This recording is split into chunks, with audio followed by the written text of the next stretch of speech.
ఆరోగ్యాభిలాషులందరికీ నా హృదయపూర్వక నమస్కారములు. పిల్లలు పుట్టడం అనే ప్రక్రియ ఈ మధ్య చాలా ఆటంకాలతో జరుగుతున్నది. కొత్తగా వివాహమైన దంపతులను తీసుకుంటే ప్రతి 6 జంటలకి ఒక జంటకు సంతానలేమి సంబంధమైన సమస్య ఉందని వరల్డ్ హెల్త్ ఆర్గనైజేషన్ వారు లాస్ట్ ఇయర్ ఇవ్వటం జరిగింది. ప్రతి 6 జంటలకు ఒక జంట సంతాన సంబంధమైన సమస్యలు ఉంటున్నాయంటే ఊహించుకోండి ఎంత ఎక్కువ పర్సంటేజ్ ఇది పెరిగిపోయిందో. మరి ఈ సంతానలేమి సంబంధమైన సమస్యని ఎప్పుడు నిర్ధారిస్తారు అంటే, భార్యాభర్తలు పిల్లల్ని కనాలి అని సంకల్పం చేసి అక్కడి నుంచి ప్రయత్నం చేస్తే 1 సంవత్సరం 12 నెలలు ప్రయత్నించిన పిల్లలకు పుట్టకపోతే ఈ జంటని సంతానలేమి సంబంధమైన సమస్యతో బాధపడే జంటగా ఆ లిస్టులో వేస్తారనమాట. అట్లా ఇలా ప్రతి 6 జంటలకి ఒక జంట ఉందంటే ప్రపంచవ్యాప్తంగా ఊహించండి. ఇక అంటే హార్మోన్స్ అనేవి అంత డిస్టర్బ్ అయిపోవటానికి నేటి జీవనశైలి కారణం. ఇంకొక 10-15 ఏళ్ళు పోతే అసలు పిల్లలు పుట్టడానికి పనికి రాకుండా అయిపోతారు. ఎవరికన్నా పిల్లలు పుడితే వాళ్ళకి పిల్లలు పుట్టారటండి అని చెప్పుకునే రోజులు రాబోతున్నాయి. ఆరోగ్యకరంగా హెల్దీగా ఉంటే సంతానం కలగటం అనేది ఎంత సిస్టమేటిక్గా ఉంటుందంటానికి ఒక ఎగ్జాంపుల్ నేను చెప్తా. సంవత్సరానికి ఒకే రోజు కలిస్తే ఒక్కసారి కలయికే గర్భం వచ్చేస్తుంది. ఏంటనుకుంటున్నారా?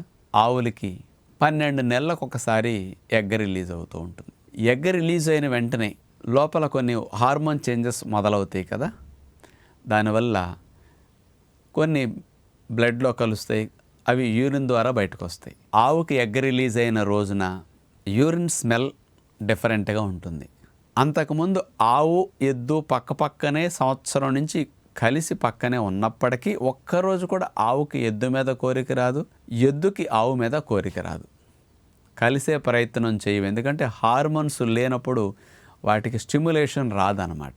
ఎప్పుడైతే ఆవుకి ఎగ్ రిలీజ్ అయిందో ఆ స్మెల్ యూరిన్ ద్వారా వెళ్ళిపోవటం, అప్పుడు ఎద్దుకి ఆ వాసన తెలిసిపోతుంది అనమాట. ఇక ఆవుకు కూడా ఏం కోరిక కలుగుతుంది? ఎగ్ రిలీజ్ అయిన తర్వాత టెంపరేచర్ రైజ్ అవ్వటం, ఎద్దుని కలవాలి అనే కోరిక తనకు మొదలవుతుంది. తాడుని తెంపేసుకోవాలి, ఇప్పేసుకుని వెళ్ళిపోవాలి. అందుకని తాడుని తెంపుకోవాలి, ఇప్పుకోవడానికి అరుస్తుంది. అరుపు పిచ్చి అరుపులు ఉంటాయి. గడ్డి కావాలి, కుడితి కావాలి, లేకపోతే నీళ్లు కావాలని అడిగినప్పుడు అరుపు వేరు, పాంగ్ కనపడింది అనుకోండి దగ్గరకు వస్తే అప్పుడు అరిచే అరుపు వేరు ఉంటుంది. ఆవుకి ఎగ్ రిలీజ్ అయినప్పుడు ఎద్దు కోసం అరిచే అరుపు వేరుగా ఉంటుంది. అది రైతుకు తెలుస్తుంది అనమాట. తాడు లాక్కుంటూ ఉంటుంది. ఆ యోని భాగం దగ్గర జిగురు ఎక్కువ స్రవించటం, అక్కడ వ్యాకోచించడం, రోజు అట్లా ముడుచుకొని డ్రైగా ఉంటుంది, అక్కడ వెడల్పోవటం, జిగురు రావటం అన్నీ ఆటోమేటిక్ జరిగిపోతాయి. ఎద్దుకు వాసన వచ్చి దానికి ఒక కోరిక కలుగుతుంది, అది తాడు తెంపుకోవడానికి ట్రై చేస్తూ ఉంటుంది. ఈ ఆవు యొక్క అరుపులను విని ఆ రైతు అన్న టైం అయింది అని, ఆవు ఎదకొచ్చిందని రైతు గ్రహించి ఆ అరుపును బట్టి తాడు ఒడదీసేస్తాడు. ఇప్పుడు ఆవుకి ఎద్దు మీద కోరుకుంది, ఎద్దుకి ఆవు మీద కోరుకుంది. ఇప్పుడు చూడండి, 2 రకాలుగా కరెక్ట్గా టైం ఇది. అందుకని ఒక్కసారి ఆవుని ఎద్దు కలుస్తుంది. ఎద్దు నుంచి వీర్య కణాలు ఆవు యోని మార్గంలోకి వెళ్ళిపోతాయి. చూడండి, సంవత్సరానికి 12 నెలలకు గాను ఒక్కసారి ఎగ్ రిలీజ్ అయింది, ఒక్కసారి కలయికే గర్భం వచ్చేస్తుంది. మళ్ళీ అప్పుడు గర్భం వస్తే మళ్ళీ 12 మంత్స్ దాకా ఎగ్ రిలీజ్ కాదు. ఇట్లా ఆవు సుమారుగా హెల్దీగా ఉంటే 17 దూడలను పెట్టేస్తుందండి. అంటే 18 సంవత్సరాల యావరేజ్న ఆవు బ్రతుకుతుంది. 17 కానుపులుగా ఉంటుంది. 17 సార్లే ఆవు ఎద్దును కలుస్తుందండి. అంటే అంత సిస్టమేటిక్గా ఎందుకు ఉంటున్నాయండి? మన దొడ్లో పెరిగే ఆవే ఎంత సిస్టమేటిక్గా జీవిస్తుంటే, ఇంత సింపుల్గా సంవత్సరంలో ఒక్కసారి కలిసి గర్భాన్ని ధారణ చేసుకుంటుంటే ఏం కర్మ అండి మనకిది?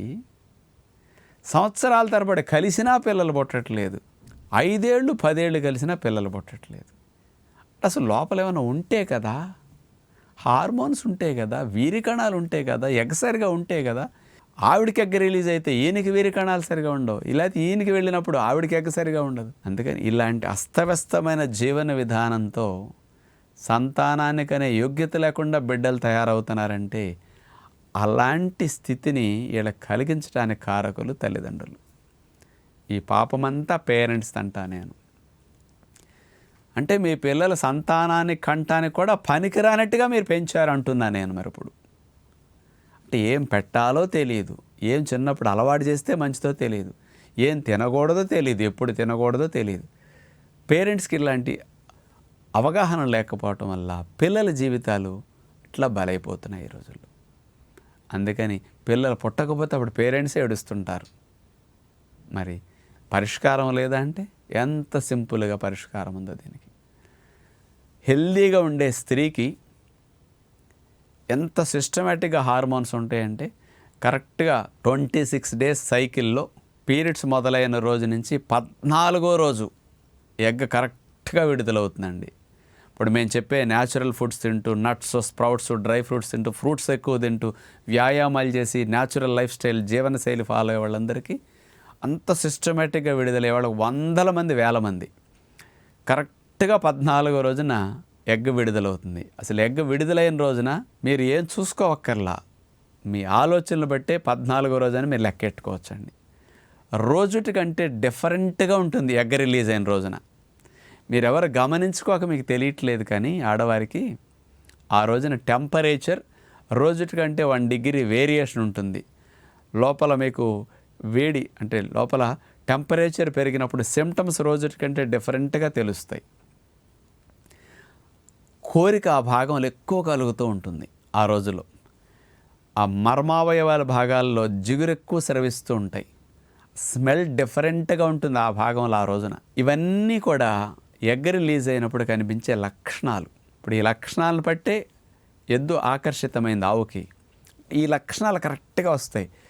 ఇతర రోజులు ఎప్పుడు కలిసినా కలవపోయినా ఈ ఒక్కరోజు కలిస్తే చాలు, కరెక్ట్గా ఆడవారికి ఇవన్నీ రిలీజ్ అయ్యి ఎగ్ ఫెలోపియన్ ట్యూబ్లోకి వచ్చి రెడీగా ఉందని అర్థం. అప్పుడు కనుక మగవారితో కలయిక జరిపితే అప్పుడు కరెక్ట్గా హెల్దీ వీర్యకణాలు కనుక వారికి కూడా ఉండి సిస్టమేటిక్గా ఫాలో అయ్యి ఆ రోజు ఒక్కసారి కలిస్తేనే అదే రోజు గర్భం వచ్చేస్తుంది. ఒక్కసారి కలయికతో గర్భం వచ్చే అవకాశం ఉంటుంది.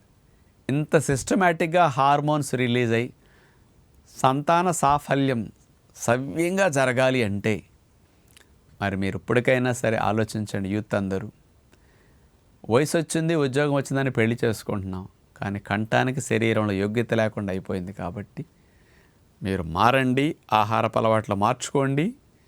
ఇలాంటి సమస్యల కోసం లక్షల ఖర్చు పెట్టుకునే స్థితి మీకు రాకూడదని కాస్త ఆలోచిస్తే మంచిది. అందుచేత మంచి హార్మోన్స్ని తయారు చేసే ఆహారం తినండి. ఉదయం పూట ఒక గ్లాసు వెజిటబుల్ జ్యూస్ తాగండి, కాఫీ టీలు పాలు మానేసి. 30 గంట గడిచాక 3 రకాల మొలకలు, పెసలు, బొబ్బర్ల, శనగలు, పళ్ళు బ్రేక్ఫాస్ట్లో పెట్టుకోండి. గింజకు మొక్కొచ్చినట్టు మీకు ఎగ్స్ కరెక్ట్గా వస్తాయి. అలా మంచి బ్రేక్ఫాస్ట్ పెట్టుకు తినండి. రోజు కనీసం 6 రోజులైనా తినండి. ఒక్కరోజు సండే ఎంజాయ్ చేయండి. సాయంకాల పూట 5ంటికి ఒక గ్లాస్ ఫ్రూట్ జ్యూస్ తాగండి. 6:30 కల్లా ఎండు విత్తనాలు నానపెట్టుకుని అన్నేసి అవి తినేసి ఖర్జూరాలు, అంజీరా, కిస్మిస్ ఫ్రూట్స్ తినండి. ఇట్లా 2 పూట్ల న్యాచురల్ డైట్ తినండి. మధ్యాహ్న పూట మీకు ఇష్టమైన ఆహారం తిన్నా. ఈ న్యాచురల్ డైట్కి హార్మోన్స్ సవ్యంగా తయారవుతాయి. సిస్టమేటిక్ లక్షణాలన్నీ వస్తాయి. మళ్ళీ మీకు ఎర్లీగా తినేయండి, నైట్ తినకండి. కొత్త వ్యాయామం చేసుకోండి, 1 గంట 2 గంటల రోజుకి చేయండి. కొన్ని నెలలు తిరగకుండానే మీలో మార్పులు వచ్చేసి అటు మగవాళ్ళకి ఇటు ఆడవాళ్ళకి హార్మోన్ సెట్ అయ్యి చక్కగా సంతాన సాఫల్యం సులభంగా జరుగుతుందని విజ్ఞప్తి చేస్తూ నమస్కారం.